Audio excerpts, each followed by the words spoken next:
Shooters, shoot 'em ups, blast 'ems, or just whatever you want to call them, but these games are just damn right good fun. This massive genre has been about for years on arcades and also on the beloved NES. On this episode I take a look at some of my favourites, some which aren't that popular with other people, but have been keeping me entertained as long as I've been able to play them. So whether it's in space, on land, undersea, this is an absolutely great collection of games which you will be button bashing to your heart's content. So let's check it out with my first choice. Master control program is challenging you to solve on the game grid.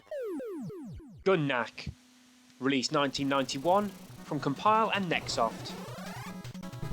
A very tongue-in-cheek shooter where in the not too distant future you are part of the elite Galactic Federation. You have to use all your weapons and upgrades to fight off, I don't know how to put this, giant space rabbits? The gameplay is where it really shines for me. It's ultra fast, great weapons, lots of different enemies, over 8 levels, and you can't help but laugh when you're being attacked by umbrellas, killer space rabbits, especially ones throwing carrots. Damn evil bunnies. The graphics are smooth, but only really using the basic colours throughout. Lots of browns and greens in the backgrounds, with your spaceship changing between white and blue. Basic, but definitely does the job. So overall it's a great game which is easy to play and perfect for people who may be new to the genre and NES more importantly. It is just great fun. Silver Surfer, released 1990 from Software Creations. This is one of the toughest games known to man, but every NES owner needs to have given this a blast at some point. This game is hard, I'm talking really hard. One-hit deaths, chaotic enemies, no rapid fire, and some completely invincible enemies.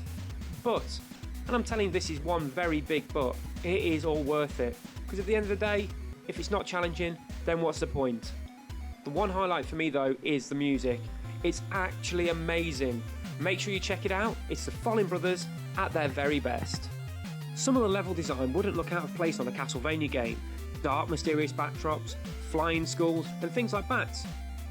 Other levels are top-down rather than side-scrolling, and are reminiscent of other shooters with tanks and fortresses becoming your opponents. All are nicely animated and great to look at, and it's a good job really, because you'll have plenty of time to look at them while all your lives disappear. So overall, this is a ridiculously difficult game that will make you want to throw your controller at the screen or smash it off the floor, but I feel that everybody should give it a few 100 hours playing time. It's still loads of fun, and even if it's just for the music, you'll want to give each level an extra go. Over Horizon, released 1991 from Hot B. A game that should have been massive, but it didn't receive a North American release. Over Horizon is a groundbreaking take on this classic genre. The game is just crazy. All weapons can be fired forwards and backwards. There are countless power-ups and add-ons, and it also comes with an edit mode to create your own homing lasers or bombs. It's quick, highly playable, and very challenging, so that makes it fun and addictive. The graphics are easily above average for the NES. There isn't loads of detail, but everything is easily distinguishable and easy on the eye. Overall, it's a great addition to anyone's collection. Over Horizon has great controls, good graphics, and really does need to be played. A lot. Contra, released 1988 from Konami. If you've never heard about this game, you must have been living under a rock for the past 23 years. The story of Bill Mad Dog Riser and Lance Scorpion Beam will forever be held as top shelf classic in the eyes of gamers. With great power-ups, fast-scrolling levels, smooth controls and challenging enemies, the game does actually have it all. So good that it spawned plenty of sequels and imitations, but none would be as well renowned as the original. With beautiful surroundings and fantastic animations, this game oozes quality. Whether it's the standard side-scrolling levels or the third-person special levels, Contra looks fantastic and shows that the NES can certainly hold its own when it comes to graphics. But overall, this game generally does define the 8-bit generation. One that needs to be in everybody's collection and can be played for hours still to this day.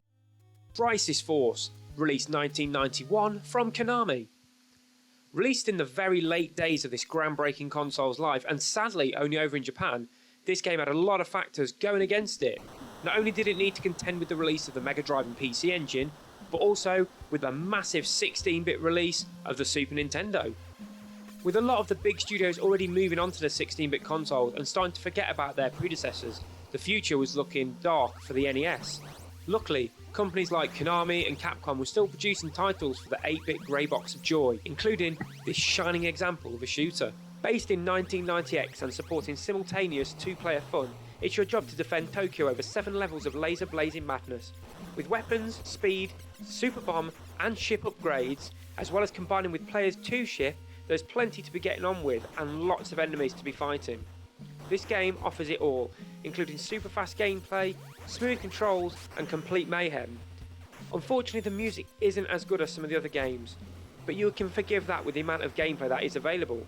A game with few drawbacks. I honestly believe that if this had a UK and US release, it would have seen many sequels and also massive sales. This is one game you do need to track down and try and get it in your collection, as I feel it's a fantastic example of this type of game. So there you have it. It's 5 shooters that I think you should try and get into your life. No doubt some you may have expected to see in this list, but I'm hoping there are a couple that you'll want to play and get your hands on.